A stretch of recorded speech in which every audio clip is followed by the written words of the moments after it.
Hello everybody, my name's Kevin. I'm the CEO of ACD.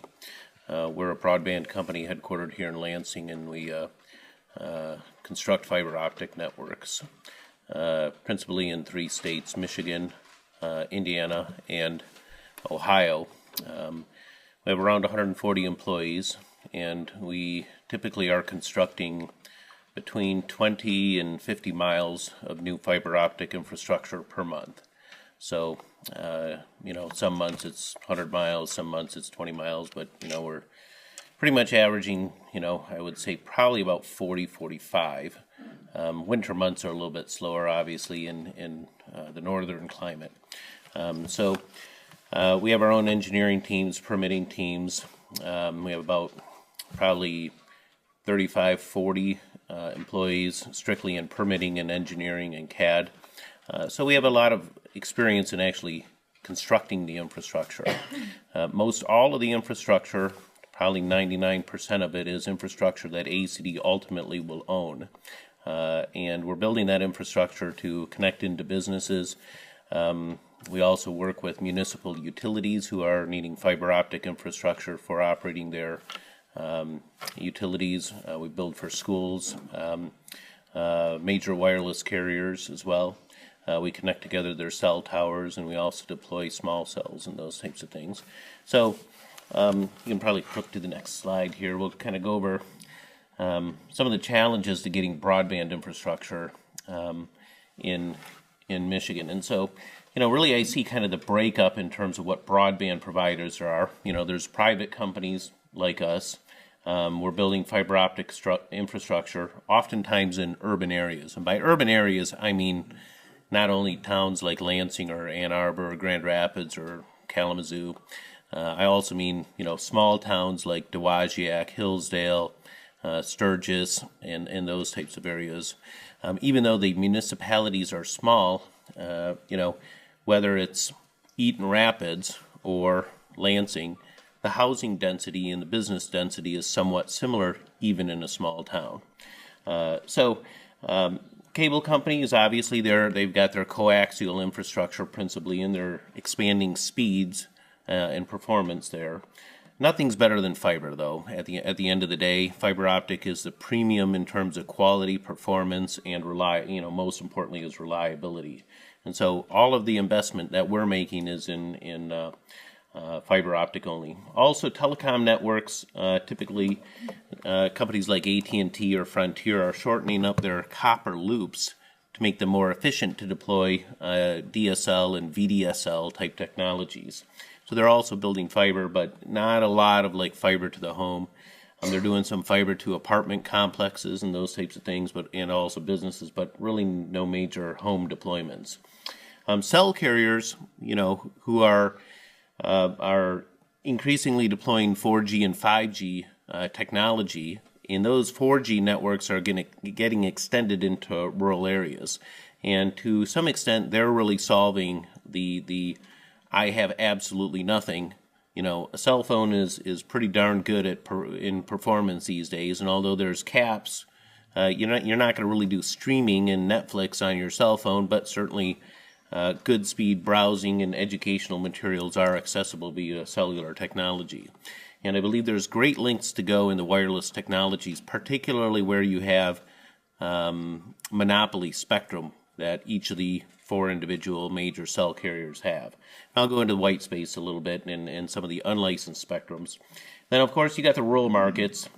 There's always economic challenges in the rural markets, like the farmland areas or the houses back in the woods and stuff like that. Those inherently create economic challenges for private sector providers. If I can build in a city like Dowagiac, or I can go way out 10 miles out or 5 miles out and try to get to a farm, well, obviously as a capitalist, I'm going to try to make something that has a reasonable return on investment.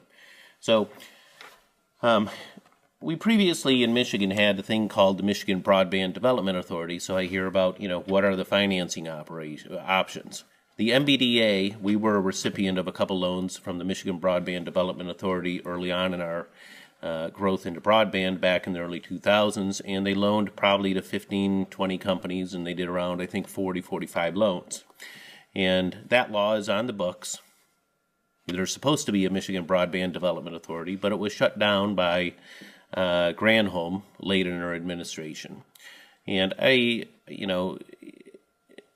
I'll go into some of the history of that, but if you want to start a finance authority at the state of Michigan, the law is already on the books. It hasn't been revoked.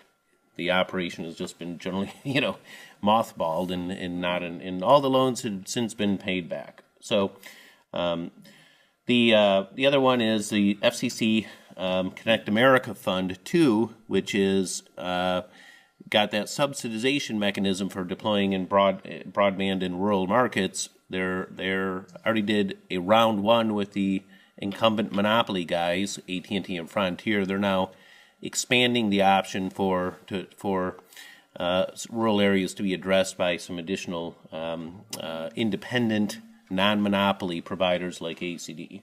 So you can switch to the next slide.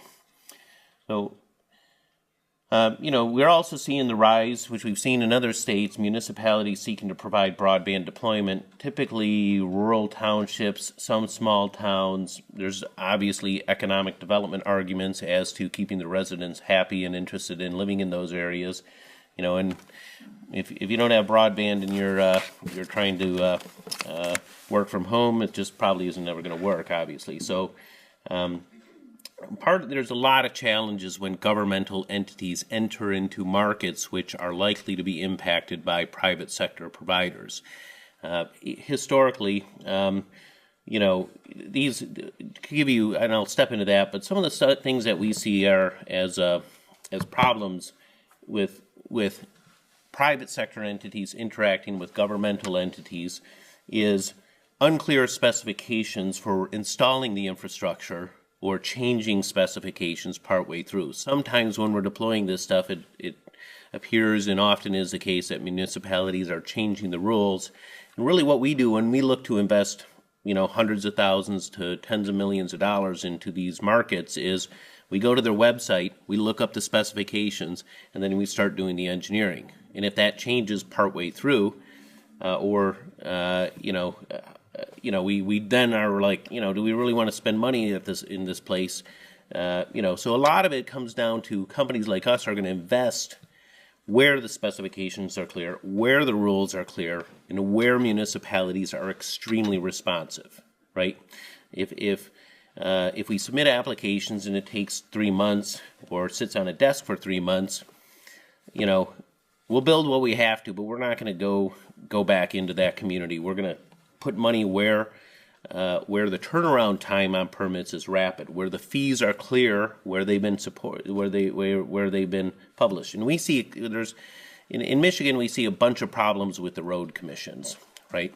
And we're starting to see increasing problems with the road commissions. Some of them are great and really good to work with. Some of them are a nightmare.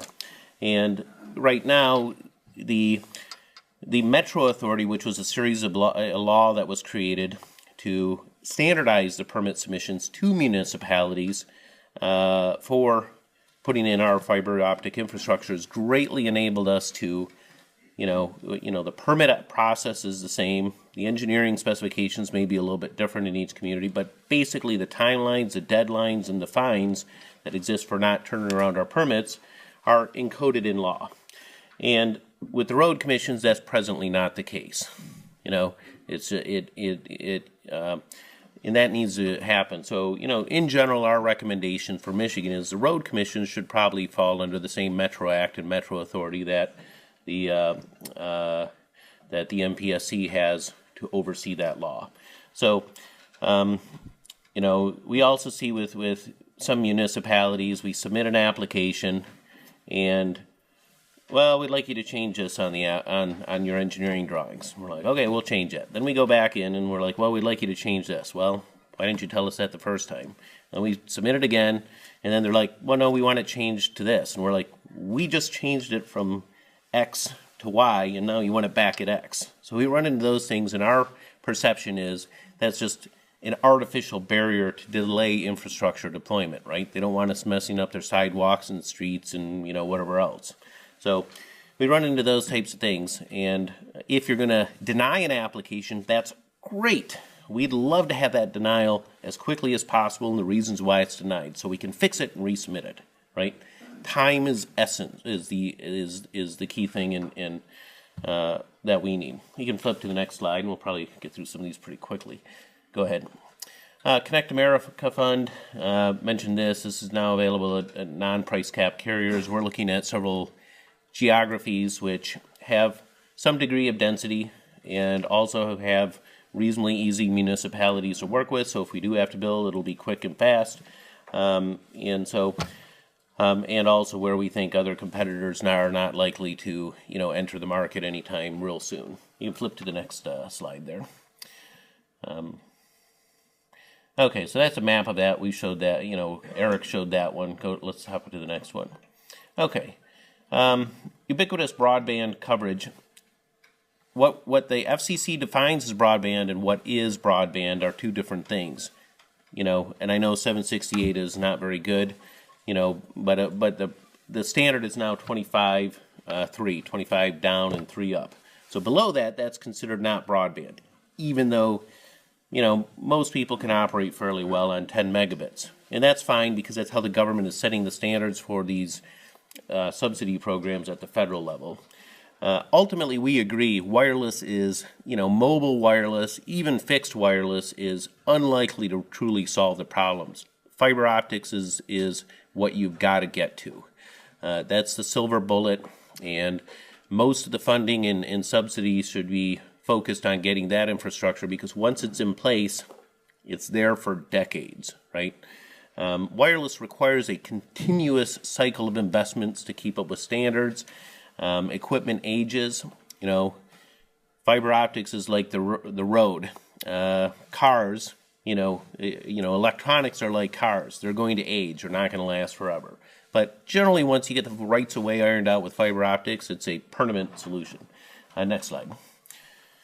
Wireless white space, although very interesting and very, maybe be a stopgap technology, white space really does not have adequate capacity for even, you're never going to get 25 megabits on white space with the current specifications, right? So it doesn't meet the definition of broadband, although it can help cover, really Microsoft's strategy in this is to get ubiquitous white space capacity available across all urban and rural areas to help augment low-speed connectivity, particularly sensor-based networks like monitoring wells or municipal, like pumps and those types of things.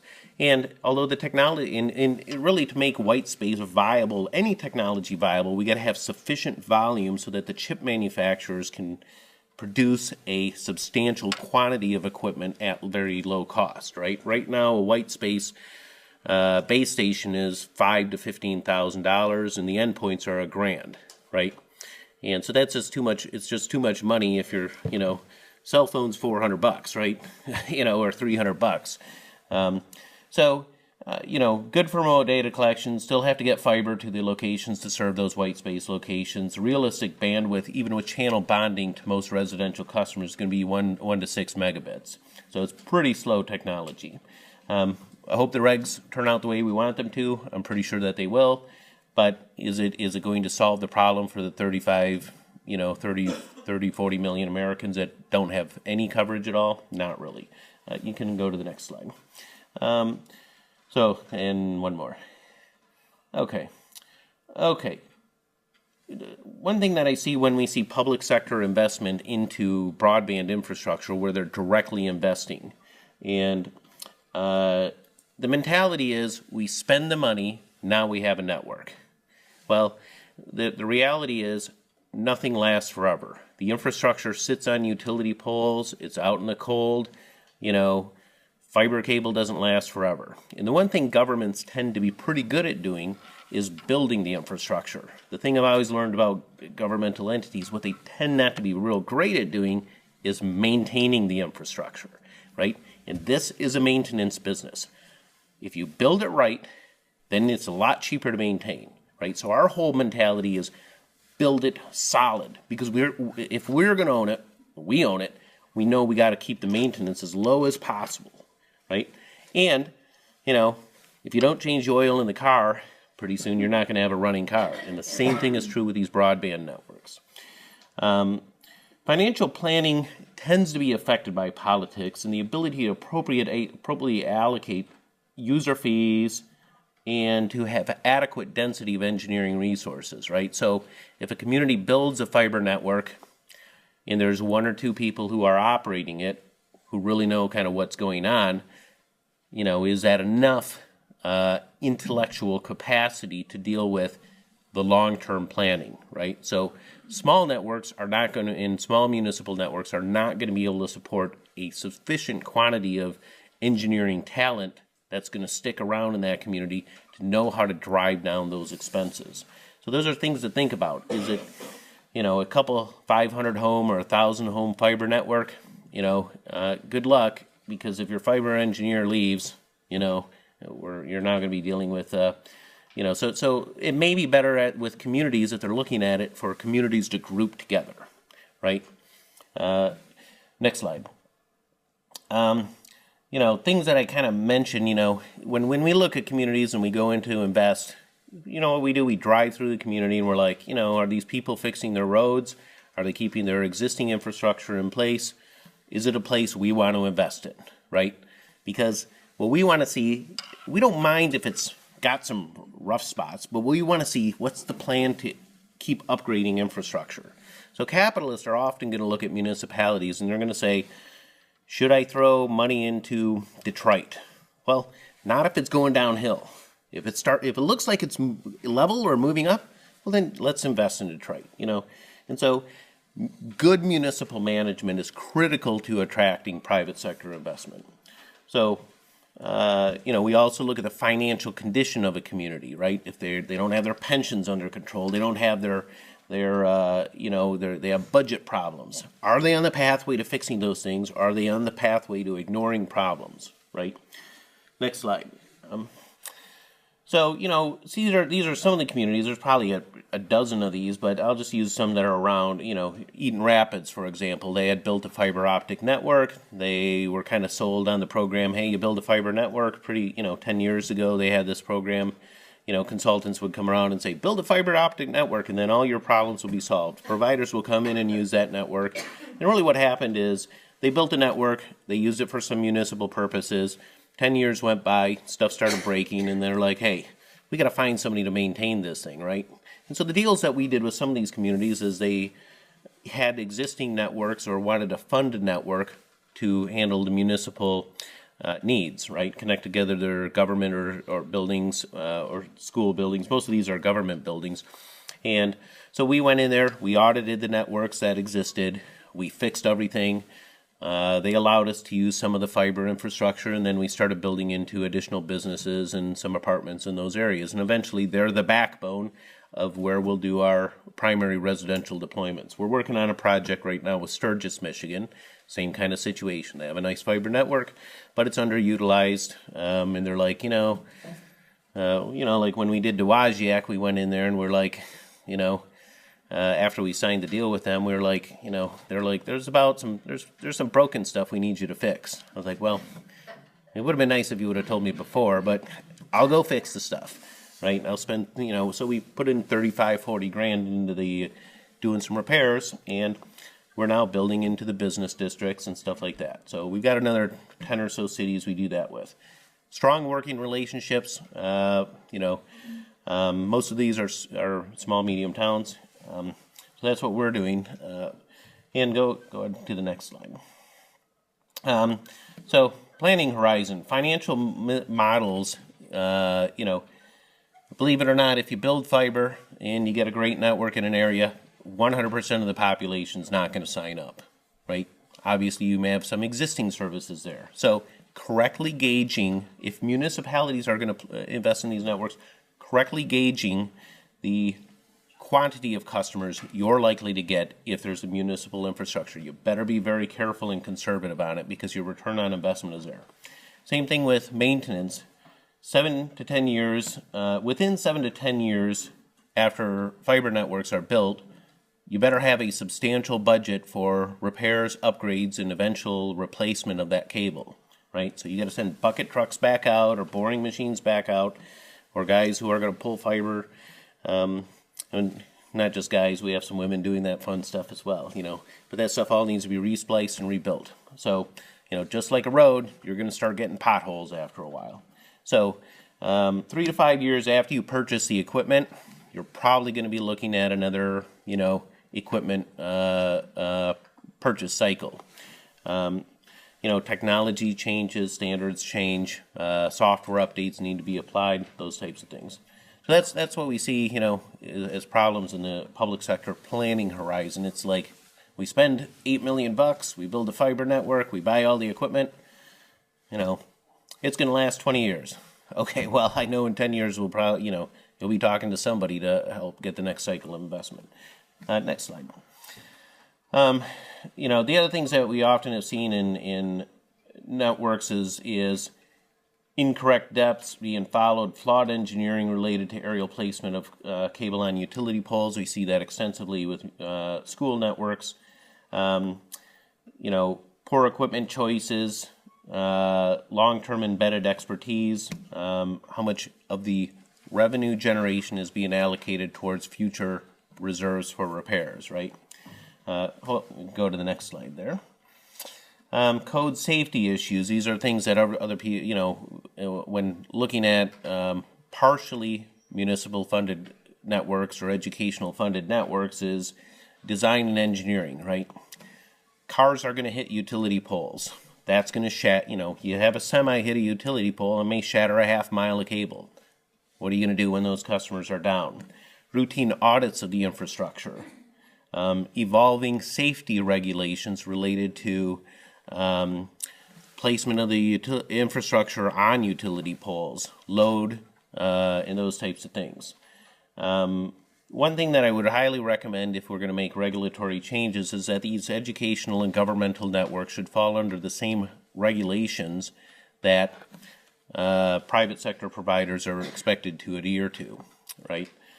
So the ability to enforce safety code should be, if there's a private sector provider and an educational provider and a municipal provider all on the same pole, the ability to ensure that that infrastructure is safe if and when somebody smacks into that pole. It's not if, it's when. That infrastructure has been properly maintained. So that right now is enforced typically through contract, but in our opinion it would be better handled via all the same regulation. And probably under the MPSC, who's got the authority to address those issues. So, the reality is in this business, if there is a safety issue or a flaw, and a truck hits a pole and the pole was out of spec for load, the lawyers are waiting.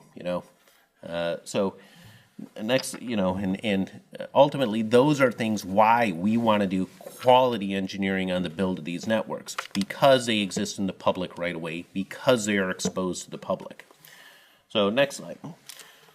So sometimes we see in communities where, we don't see this very much in Michigan, as much in Michigan as we do in some other states, but, we do see where, there's a nonprofit entity that manages the schools and the governments and handles some of the larger businesses like hospitals and those types of things. And then they are like, hey, why don't you guys come in here and invest in, this residential neighborhood? We're like, we're not going to handle only the most difficult customers.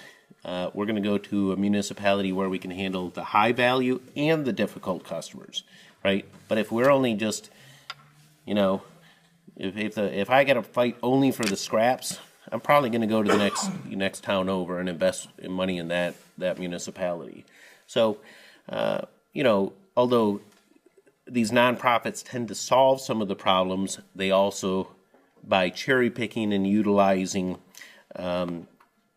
government funds to typically solve those things, in an infrastructure business, we got to look at it as a holistic investment, right?